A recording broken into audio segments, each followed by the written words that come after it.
आज का हमारा टॉपिक है कम्प्लेक्स नंबर्स। ठीक है ना। तो कम्प्लेक्स नंबर्स को डिफाइन करने से पहले, ठीक है ना, कुछ जो सेट होते हैं उनका समझना हमारे लिए बहुत ही ज़रूरी है। ठीक है ना। सबसे पहले हमने पढ़ा होगा क्लास 7th में, 6th में, 8th में, ठीक है ना। तो उसमें हमने पढ़ा हुआ है कि जो सेट ऑफ नेचुरल नंबर है, set of natural numbers, natural numbers, ठीक है ना, नेचुरल नंबर्स,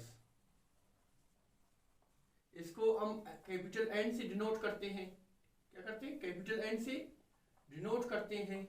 और ये कहाँ से शुरू होते हैं? 1 2 3 4 5 6 7 अप टू सो ऑन। ठीक है ना। इसको हम काउंटिंग के लिए यूज करते हैं। ठीक है। इसके बाद जो हमारा सेट होता है, set of whole numbers, set of whole numbers. ठीक है। होल नंबर्स का सेट हमारे पास क्या होता है? ठीक है ना। यानी कि डब्ल्यू से इसको डिनोट करते हैं। और ये स्टार्ट कहाँ से होते हैं? 0 1 2 3 4 5 6 7 8 9 10 अप टू सो ऑन। ठीक है। तो ये जो हमारे पास सेट है, ठीक है ना, सेट ऑफ नेचुरल नंबर, ये सेट छोटा है। ठीक है ना। ये जो हमारे पास सेट ऑफ होल नंबर है, ये बड़ा है नेचुरल सेट से, सेट ऑफ नेचुरल नंबर से। क्यों बड़ा है? क्योंकि इसमें क्या है? जीरो है। इसमें जीरो इंक्लूड नहीं है, इसमें जीरो है, तो लिहाजा जो सेट ऑफ होल नंबर है वो बड़ा है किससे? सेट ऑफ नेचुरल नंबर से। इसी तरह इसके बाद सेट ऑफ इंटीजर्स था हमारे पास, जिसको हम z से डिनोट करते हैं। इसमें क्या होता है हमारे पास?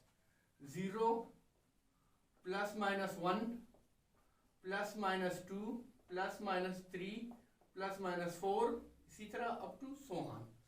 ये जो है बड़ा है होल नंबर से। ठीक है। क्यों बड़ा है? क्योंकि इसमें पॉजिटिव नंबर आ रहे थे सेट ऑफ होल नंबर में। इसमें पॉजिटिव भी आ रहे हैं और नेगेटिव भी आ रहे हैं। इसमें +1 भी आ रहा है और -1 भी आ रहा है। इसमें +2 आ रहा है और -2 भी आ रहा है। +3 आ रहा है, -3 भी आ रहा है। जबकि इसमें क्या थे? सिर्फ पॉजिटिव 1 2 3 थे और 0 था। ठीक है ना।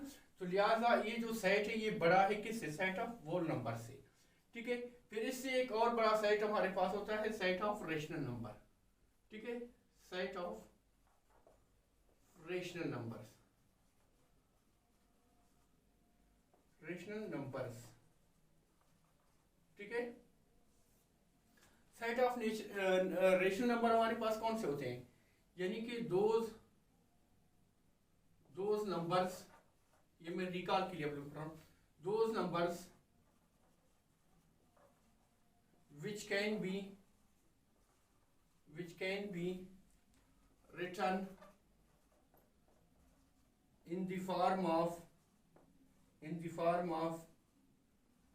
p by q, where q is not equal to 0, are called rational numbers. Rational number हमारे पास वो होते हैं जिनको हम p बाई q की शक्ल में लिखते हैं। और q हमारे पास यानी कि नीचे जीरो नहीं आना चाहिए। अगर नीचे जीरो आ गया तो इन्फिनिटी आ जाएगा, अनडिफाइंड होगा। यानी कि इसमें क्या होना चाहिए? p बाई q की फॉर्म का होना चाहिए और नीचे जीरो नहीं आना चाहिए। मिसाल के तौर पर p की जगह मैं लेता हूँ 5, q की जगह लेता हूँ 3, तो ये मेरे पास क्या है? सेट ऑफ रेशनल नंबर है। इसी तरह 6/3, ठीक है ना, 4/2, 9/2, 7/11, ये क्या है मेरे पास? ये सेट ऑफ रेशनल नंबर है। तो सेट ऑफ रेशनल नंबर को हम किससे डिनोट करते हैं? ठीक है ना, it is denoted by Q. ठीक है। ये जो रेशनल नंबर होता है इसमें माइनस वाले भी आ सकते हैं। मिसाल के तौर पर इसको आप माइनस ले लें, इसमें माइनस वाले भी आ सकते हैं और प्लस वाले, इसमें पॉइंट वाले भी आ सकते हैं। तो ये जो सेट है ये बड़ा होगा किससे? सेट ऑफ इंटीजर से बड़ा होगा। ठीक है ना हमारे पास। ठीक है ना। जो रेशनल नंबर है वो बड़ा है किससे? सेट ऑफ इंटीजर से। और सेट ऑफ इंटीजर्स बड़ा है सेट ऑफ होल से। और सेट ऑफ होल नंबर बड़ा है किससे? सेट ऑफ नेचुरल नंबर से।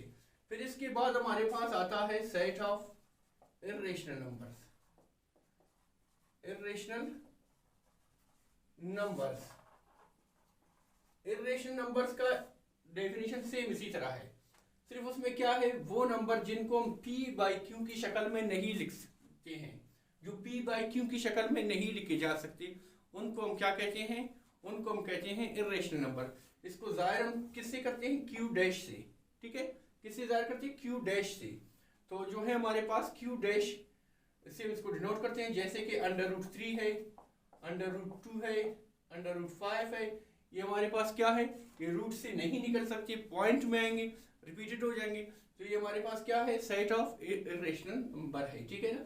फिर इसके बाद इन दोनों, इससे बड़ा कौन सा सेट है, set of real numbers, set of real numbers. Real numbers क्या होता है, real set of real number को हम r से डिनोट करते हैं, ठीक है ना, r से डिनोट करते हैं। इसमें क्या होता है, अगर आप, ठीक है ना, रेशनल और इर्रेशनल का यूनियन निकालो तो आपको क्या मिलेगा, आपको रियल नंबर मिलेगा। तो रियल नंबर का जो सेट है वो इन सब से क्या है, बड़ा है, ठीक है ना, रियल नंबर का सेट इन सब से क्या है, बड़ा है, इसको कहते हैं हकीकी आदाद का सेट, ठीक है। तो फिर इससे भी बड़ा एक सेट है, ठीक है ना, इससे भी बड़ा एक सेट है, तो वो सेट कौन सा है, वो सेट है हमारे पास सेट ऑफ कॉम्प्लेक्स नंबर्स, क्योंकि इसमें इमेजिनरी नंबर भी होते हैं, ख्याली नंबर होते हैं, ठीक है ना। इसका तस्वुर इस वक्त पेश आया, इसकी जरूरत इस वक्त हुई जब हमारे पास x² + 1 = 0, इसको सेटिस्फाई, मतलब ये सेटिस्फाई नहीं हो रहा था, तो इसके लिए एक नंबर उन्होंने इजाद किया, जिसको उसका नाम दिया, उन्होंने नाम दिया आयोटा का, ठीक है ना। आयोटा हमारे पास क्या होता है, एक ख्याली नंबर होता है, तो इसके लिए उसने फिर जो है इस सेट को एक नाम दिया, क्या, सेट ऑफ कॉम्प्लेक्स नंबर्स का नाम दिया, जो मैथमेटिशियन थे, ठीक है। तो कॉम्प्लेक्स नंबर का डेफिनेशन क्या बनता है, complex numbers, those numbers which can be written in the form of a plus iota b, ठीक है ना। वो नंबर जो a plus iota b की शक्ल में लिखे जा सकते हैं, उनको हम क्या कहते हैं, सेट ऑफ कॉम्प्लेक्स नंबर्स कहते हैं, ठीक है ना। जैसे कि मैं यहाँ पे a की जगह 2 लिखता हूँ और 2 लिखता हूँ और b की जगह 3 और ये आयोटा, ठीक है। एक और एग्जांपल देखते हैं, इधर मैं 4 लिखता हूँ, a की जगह मैं 4 लिखता हूँ -6 आयोटा, तो ये मेरे पास क्या है, कॉम्प्लेक्स नंबर्स है, ये दोनों क्या है, कॉम्प्लेक्स नंबर्स है। अभी जिसके साथ आयोटा नहीं है उसको हम कहते हैं रियल पार्ट,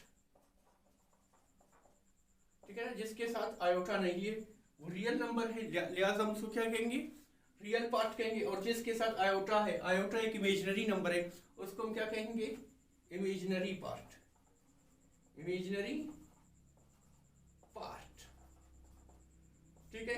यहां तक क्लियर हो गया, ये बेसिक सा इंट्रोडक्शन हो गया कॉम्प्लेक्स नंबर्स का।